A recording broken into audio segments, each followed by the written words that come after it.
इस बीच पश्चिमी मीडिया ने दावा किया कि दक्षिण चीन सागर में उस वक्त जंग छिड़ने की नौबत आ गई जब अमेरिकी जंगी जहाज के सामने अचानक चीन का एक युद्धपोत आ गया। दोनों जंगी जहाजों के बीच की दूरी सिर्फ 137 मीटर ही रह गई थी और ऐसा लगा जैसे समंदर में अमेरिका और चीन के बीच युद्ध भड़क जाएगा। अमेरिका की नौसेना की तरफ से इसका एक वीडियो भी जारी किया गया जिसमें दक्षिण चीन सागर में चीन का एक जंगी जहाज अमेरिका के युद्धपोत के आगे चलता दिखाई दिया। एक वक्त ऐसा भी था जब दोनों जंगी जहाजों के बीच की दूरी 137 मीटर ही रह गई थी। इस घटना के बाद अमेरिका ने चीन पर समंदर में जंग के लिए उकसाने का आरोप लगाया, लेकिन ये पहली बार नहीं है जब चीन और अमेरिका आमने सामने आए हों। कुछ रोज पहले भी दक्षिण चीन सागर के ऊपर अमेरिका और चीन के 2 विमान टकराते बचे थे और अब समंदर में जंगी जहाजों के बीच भिड़ंत होते रह गई। उधर पश्चिमी मीडिया ने दावा किया कि चीन के रक्षा मंत्री ली शंगफू ने आशंका जताई कि अमेरिका और चीन के बीच कभी भी जंग छिड़ सकती है और अगर ऐसा हुआ तो न सिर्फ चीन बल्कि दुनिया के कई देश पूरी तरह बर्बाद हो जाएंगे। मतलब चीन अमेरिका से किसी भी कीमत पर भिड़ना नहीं चाहता, क्योंकि वो ये बात अच्छी तरह जानता है कि अमेरिका से भिड़ने का मतलब चीन की तबाही है।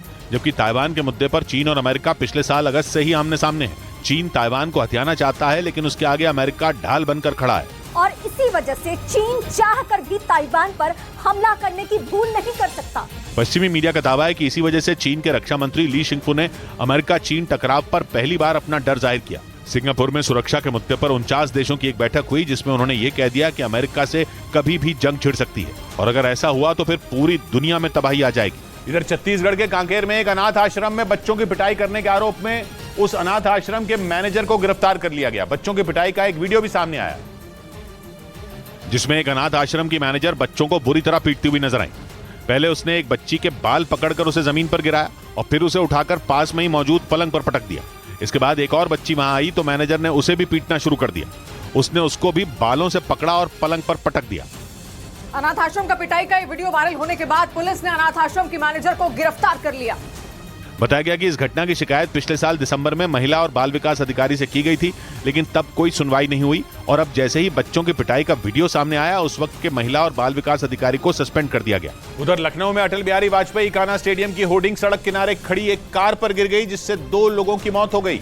हादसा उस वक्त हुआ जब वो कार स्टेडियम के पास खड़ी थी। तभी अटल बिहारी वाजपेयी इकाना स्टेडियम में लगी एक होर्डिंग उस कार पर जा गिरी जिससे वहां चीख पुकार मच गई।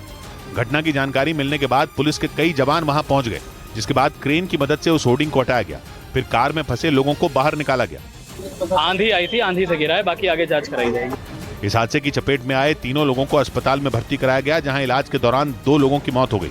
इस बीच रूस के मीडिया ने दावा किया कि बेलग्रेद में यूक्रेन के लड़ाकों की घुसपैठ को पुतिन के सैनिकों ने नाकाम कर दिया, लेकिन पश्चिमी मीडिया का दावा है कि यूक्रेन की इस नई रणनीति की वजह से पुतिन की परेशानी बढ़ गई, क्योंकि पिछले कुछ हफ्तों से यूक्रेन के लड़ाके लगातार रूस के बेलग्रेद इलाके में घुसने की कोशिश कर रहे हैं। कुछ दिनों पहले भी यूक्रेन के लड़ाकों ने इस इलाके में घुसपैठ की नाकाम कोशिश की थी और अब रूस के मीडिया के मुताबिक 4 जून को एक बार फिर यूक्रेन के लड़ाकों ने बेलग्रेद में दाखिल होने की कोशिश की, जिसका पता चलते ही पुतिन की फौज ने उन पर तोप से ताबड़तोड़ गोले दागने शुरू कर दिए और रूस का दावा है कि उसके इस हमले में यूक्रेन के कई लड़ाके मारे गए और उन्हें वहां से पीछे हटना पड़ा। जबकि पश्चिमी मीडिया का कहना है कि यूक्रेन के इस नए पैंतरे से पुतिन की परेशानी बढ़ गई।